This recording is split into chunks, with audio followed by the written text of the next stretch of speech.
नमस्कार, बहुत बहुत स्वागत है आप सब लोगों का एस्ट्रोटेक चैनल में। मैं हूँ प्रीतिका मजूमदार और आज मैं बात करूँगी किस चीज़ से आप आपके घर में आप धुनी करने से आपको फ़ायदा होगा। आज आप जो है फ़ायदा की हम अगर बात करें तो बहुत धुनी जो होती है घर की वास्तु को भी ख़राब, अगर किसी के घर की वास्तु ख़राब है उसी को भी ठीक करते हैं धुनी।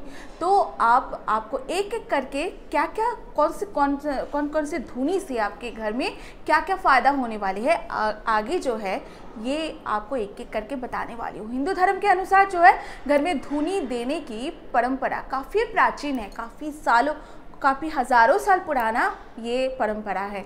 धूप देने से मन का शांति जो है वो मिलती है और घर की नेगेटिविटी मतलब नकारात्मक जो ऊर्जाएं है वो घर से बाहर हो जाती है। मानसिक तनाव से भी मुक्ति मिलती है साथ साथ, और ऐसे बहुत लाभ होते हैं धुनी देने से। घर में धुनी देने के लिए कोई तरह की चीज़ आती है, आइए जानते हैं किस चीज़ की धुनी करने से आपको क्या फ़ायदा होने वाले हैं। तो सबसे पहला जो मैं आपको कहूँगी कपूर और लौंग की, अगर रोज़ाना सुबह और शाम घर में कपूर और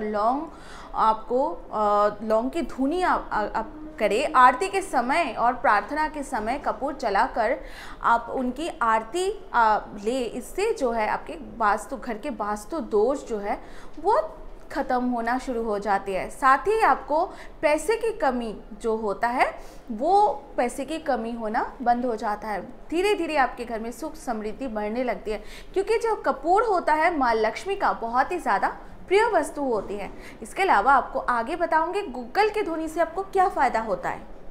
तो आपको गूगल की धुनी जो है हफ्ते में एक बार किसी भी दिन जो है अपने घर में गोबर के कंडा के अंदर जो है गूगल की धुनी आपके पूरे घर में धुआं जो है गूगल की धुआं आपको घुमाना चाहिए, दिखाना चाहिए पूरे घर में। इससे जो है गृह कलह वो शांति होती है। गूगल सुगंधित भी होती है, साथ साथ दिमाग के रोगों के लिए भी बहुत ज़्यादा लाभदायक होती है।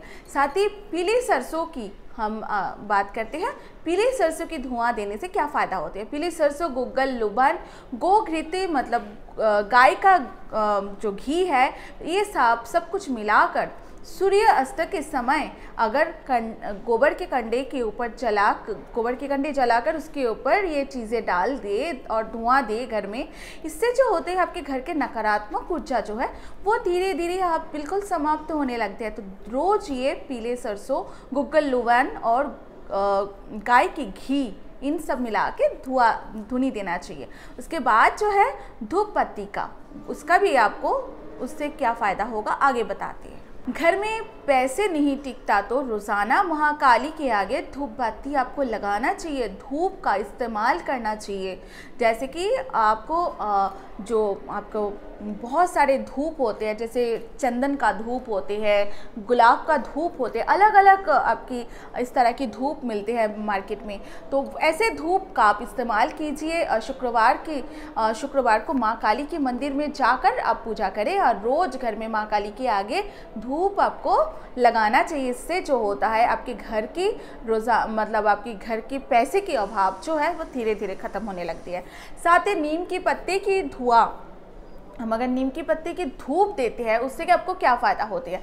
घर में आपके अगर घर में नीम की पत्तों की धुनी आप जलाए, इससे जहाँ मतलब किसी की आपके घर में अगर कोई किसी की बीमारी है, हेल्थ प्रॉब्लम है और वास्तु दोष है, ये सारे कामों में जो नीम की पत्तों की अगर धुआं आप जला के पूरे घर एक एक कोना आप रोज़ घुमाएंगे, इससे आपके वास्तु दोष भी ठीक होगा। हेल्थ वाइज अगर कोई प्रॉब्लम में है उनका भी हेल्थ ठीक हो जाएगा।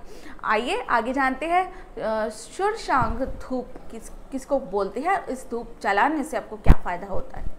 अगर तगर, कुष्ठ, शैलज, शर्करा, नागर, चंदन, इलायची, तज, उसके बाद मुसीर, जटामसी, कपूर, ताली, सदलन और गुग्गल, ये 16 तरह की धूप माने गए हैं। और आपको इनकी धुनी से आकस्मिक दुर्घटना अगर आपके घर में किसी का होने वाले है वो नहीं होगा। तो आपको ये सारे जो चीज़ों को मिला के आपको उसको कूट के धूना बनाना चाहिए। जैसे कि मैंने बोला, अगर तगर, कुष्ठ, शैलज, शर्करा, नागर, चंदन, इलायची, तज, नखन की, मूसिर, जटामसी, कपूर, ताली और सदलन और गुग्गल, ये 16 तरह की धूप एक साथ आपको मिक्स करके उसका धुनी बनाना चाहिए, उसको रोज जलाना चाहिए। साथ ही आपको एक और बताऊंगी, लुवान की धुनी। लुवान को सुलगते हुए कांडे, गोबर के कंडे के अंगारे पर रखकर जलाया जाए और उससे पूरे घर में आप अगर घुमाएं तो आपके घर से नेगेटिविटी जाती है। बट इसको आप किसी अच्छा पंडित से पूछ कर ही ये जलाए लुवन की धूप, क्योंकि कहा जाता है लुवन की धूप अगर कोई जलाए इससे परलौकिक शक्तियाँ जो है वो आकर्षित होती है। इसलिए बिना विशेषज्ञ से पूछे ये लुवन की धूप आप ना जलाएं। इसके अलावा दशांश धूप की भी बात करते हैं आगे। दशांश धूप में क्या क्या चीज़ें हैं? चंदन, कुष्ठ, नखल, उसके बाद राल, गुड़, शर्करा, नक, गंध, जटामसी, लघु और खोदरो सभी को समान मात्रा में मिलाकर जलाने से उत्तम धूप बनती है। इसे दशांश धूप कहते हैं। इससे घर में शांति बने रहती है। आखिर उसके बाद आते हैं गायत्री केसर धूप। घर में यदि किसी ने कुछ तंत्र मंत्रों कर रखा है और आपके घर को खराब करने के लिए किसी ने कुछ किया है तो आपको जावित्री, गायत्री, केसर लाकर उसे कूटकर एक साथ मिलाकर इसके बाद उसमें उचित मात्रा में गुग्गल मिला ले, थोड़ा बहुत गुग्गल मिला ले। अब उस मिश्रण को रोजाना आपको धूप शाम के समय जो है आपको देना चाहिए। तो गोबर की कंडा के ऊपर ये सारे जो है धूप जो एक साथ मिक्स करके आपने किया, इस धूप को गोबर की कंडा के ऊपर जला के 21 दिन आपको देना चाहिए। इससे आपका घर में जो है तंत्रों मंत्रों का जो किया कराया है वो समाप्त हो जाएगा। तो ये तो आपने जान लिया कि अलग अलग धूपों से आपके घर में अलग अलग क्या आपको फ़ायदा होने वाले हैं।